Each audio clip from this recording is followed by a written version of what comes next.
Welcome to the first episode of When Life Gives You Lemons. I came up with this title during a coaching session. Someone asked me what message would I want to share with the world. And I thought about this.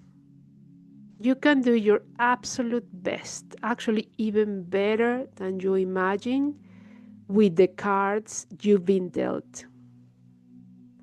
I'm a Generation X woman, living in a country that isn't where I was born.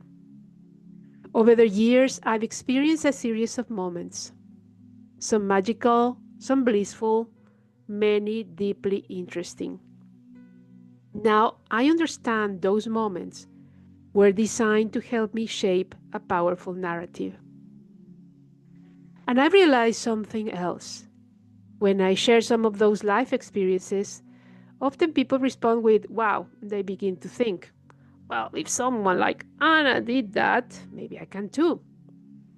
And let me tell you, yes, you absolutely can. Why do I call myself your Gen X coach? Well, to be honest, I'm not fond of labels, but I find generational theory fascinating. There are undeniable characteristics shaped by the culture of the time, by what our parents, our societies, and our environments taught us to value. These shape how we behave, what we believe, and even what we think is possible. Generation X is an especially unique cohort. We were the bridge between tradition and innovation. We grew up in a world where everything was analog and then adapted to a digital era. I know from experience that I embraced the digital shift fairly easily. I love technology, while others struggled. So when I say I'm a Gen X coach, I don't mean I only work with Gen Xers. Not at all. In fact, I don't think every box associated with Gen X. The people I work with span across all generations, Gen X, Boomers, Millennials, and even some Gen Z. And I've learned that it's the way we see the world that allows me to connect with people of all ages. What every generation you're part of, whether you think you're too set in your ways or that life is too tough right now, what you're facing is just your current interpretation of life. I've seen people shift that perspective and achieve incredible things. Not just myself, but others too. I really think it's about mindset. It's about what you believe is possible. Of course, a lot of our beliefs come from our upbringing. They come from our parents, our society, even from our ancestors. What they believed was possible, what they thought life should be. In older generations, a job that lasted 30 years was the ultimate success.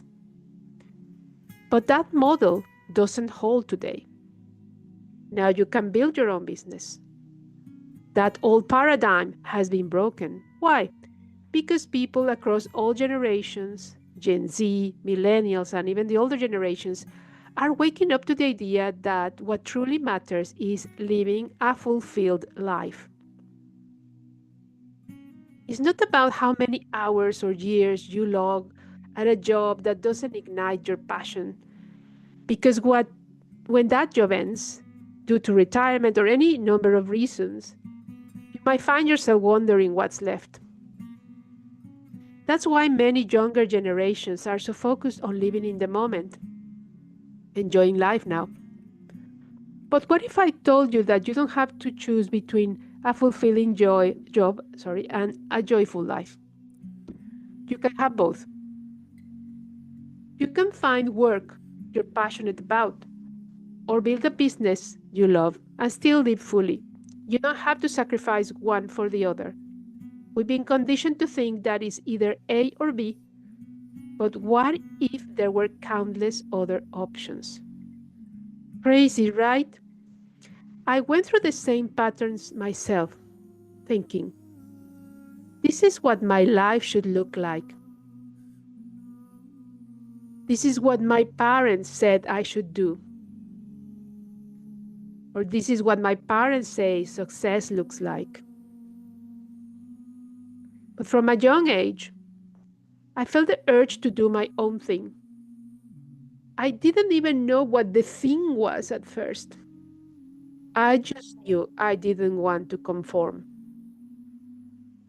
And as you can imagine, that caused a lot of friction. I didn't want to stay quiet in class. I didn't want to blindly follow the teacher's rules. So I struggled. I was disciplined, corrected, shaped into something more palatable. Eventually, I created an alternative identity, one that would keep me safe, that would make me liked, that wouldn't get me into trouble with teachers or classmates.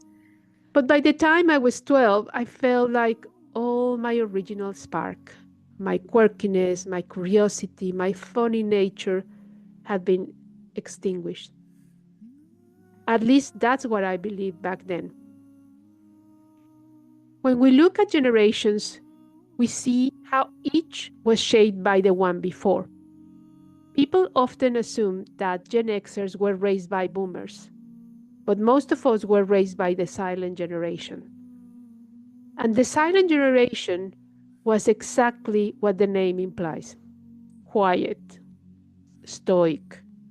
You didn't complain. You didn't express your desires. You were suffering. You just carried on. That's part of why Gen X came off as emotionally detached or disconnected. We were taught to just get over things. If you were bullied or you were hurting, your parents would tell you, ignore it, or tell them their mom is ugly, or something equally dismissive. Boomers, raised by even stricter generations, had their own programming. And each generation, in turn, handed down its legacy, both the good and the limiting. I think we all carry a bit of each generation within us.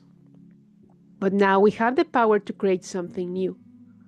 We can form our own generation, a generation of people who are awake. And no, I'm not talking about woke. That's another conversation entirely. I mean awake in the sense of being aware, aware of who we are, aware that life isn't necessarily what we told it would be, aware that maybe we're not the people others said we were, aware that there's more potential inside us that we've been allowed to believe. And when this truth starts to emerge, you begin to ask, how do I become this truer version of myself? The answer is, you can, you absolutely can. It starts with deep reflection, looking honestly at your thoughts, emotions, and behaviors. Ask yourself, are these truly mine, or are they the result of years of conditioning, or from my ancestors? Did I inherit these beliefs from my upbringing, from events I witnessed, from the culture I was immersed in, from memories, from values that maybe aren't even mine? And that's the work. And it's where the real transformation begins. So, what does all this mean to you? It means you're not stuck. You're not too old or too young or too conditioned or too far or too early down a path to pivot. No matter what generation you belong to or how you were shaped by your past, you still have the power to rewrite your story. It begins when you stop asking, what should I do with my life?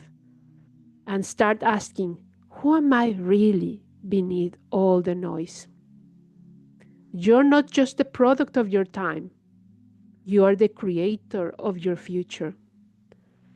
And if you take nothing else from this episode, take this: life will always hand you lemons. That part is inevitable. But the magic begins when you stop trying to return them and start learning how to make the best lemonade you ever tasted. Here are 3 powerful takeaways to reflect on. Generational influence isn't destiny, it's programming you can rewrite. Your thoughts, habits, and even your ambitions may have been shaped by the era you were born into, but they don't have to define your next chapter.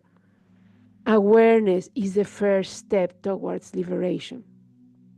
Number 2, identity is not fixed, it's fluid and evolving. Many of us wear identities we crafted to survive, to be liked, to meet expectations. But the real power lies in reclaiming your original self, the version of you that existed before the world told you who to be. And number 3, fulfillment doesn't have an age limit. Whether you're 25 or 65, isn't never too late to redefine success on your terms. You don't have to choose between purpose and pleasure, work and joy, legacy and freedom. The new paradigm allows for all of it. So this is just the beginning. In the episode to come, we will dive deeper into these themes